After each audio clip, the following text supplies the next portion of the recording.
Salut tout le monde et bienvenue sur notre chaîne. Aujourd'hui, on plonge dans un des chapitres les plus spectaculaires et les plus attendus de toute la Bible, Apocalypse 19. Si vous avez déjà eu l'impression que le livre de l'Apocalypse était sombre et un peu effrayant, accrochez-vous car ce chapitre c'est la lumière au bout du tunnel. C'est un moment de célébration immense, une explosion de joie dans le ciel. Alors, pour commencer, imaginez une fête, mais pas n'importe laquelle. Le chapitre s'ouvre avec une immense foule dans le ciel qui crie « Alléluia ». Ce mot qui veut dire « louer l'Éternel » résonne 4 fois de suite. C'est un chant de victoire et de justice. Pourquoi toute cette joie? Parce que Babylone la Grande, ce symbole de la corruption, de l'idolâtrie et de l'opposition à Dieu, qui a causé tant de souffrances, est enfin tombée. Sa destruction est présentée comme un jugement juste et mérité. C'est la fin d'un système qui a séduit et opprimé le monde. Pour ceux qui ont souffert sous son influence, c'est une libération. La justice divine est enfin accomplie et le ciel entier éclate de joie. C'est un rappel puissant que, peu importe le chaos ou l'injustice que l'on peut voir dans le monde, Dieu a le dernier mot. Et juste après cette annonce, l'ambiance change pour devenir encore plus festive. On passe de la célébration de la justice à la célébration de l'amour. Le verset 7 nous dit « Réjouissons-nous, soyons dans l'allégresse et donnons-lui gloire, car les noces de l'agneau sont venues, et son épouse s'est préparée. » Les noces de l'agneau, c'est l'une des images les plus belles de la Bible pour décrire l'union finale entre Christ, l'agneau, et son Église, l'épouse. Pensez à l'excitation et à la pureté d'un mariage. L'épouse, qui représente les croyants, est vêtue de fin lin, éclatant et pur. Ce vêtement, nous dit le texte, représente les œuvres justes des saints.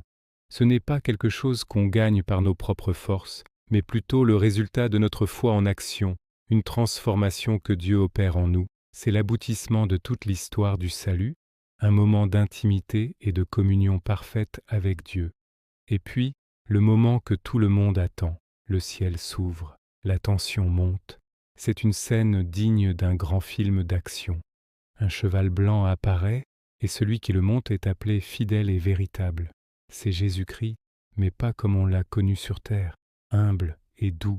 Ici, il est dépeint comme un roi guerrier, puissant et majestueux. Ses yeux sont comme une flamme de feu. Il porte de nombreuses couronnes et un nom que lui seul connaît. De sa bouche sort une épée aiguë pour frapper les nations. C'est une image forte qui symbolise la puissance de sa parole, une parole qui juge et qui établit la vérité. Il n'est pas seul, les armées du ciel le suivent, elles aussi sur des chevaux blancs, vêtus de fin lin blanc et pur. Ce n'est pas une bataille au sens humain du terme, avec des combats sanglants. La victoire est remportée par la simple présence et la parole du roi. Il est décrit comme le roi des rois et seigneur des seigneurs. Un titre inscrit sur son vêtement et sur sa cuisse, affirmant sa souveraineté absolue sur toute la création. Face à lui, la bête, le faux prophète et tous les rois de la terre qui se sont ligués contre Dieu sont instantanément vaincus.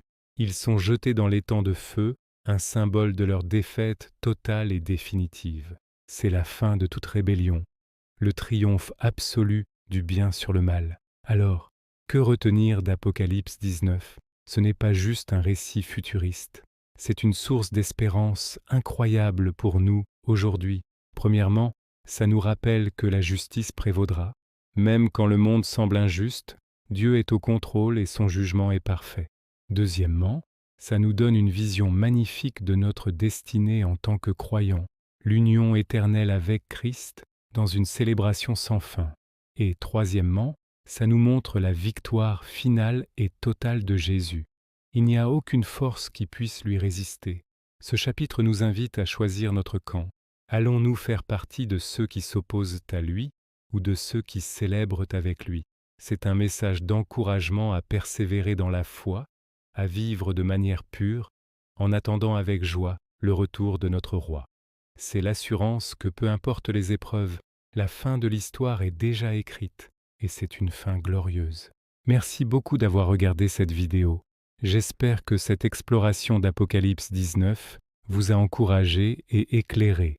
Si c'est le cas, n'oubliez pas de laisser un pouce bleu, de partager et de vous abonner pour ne pas manquer nos prochaines études. À très bientôt.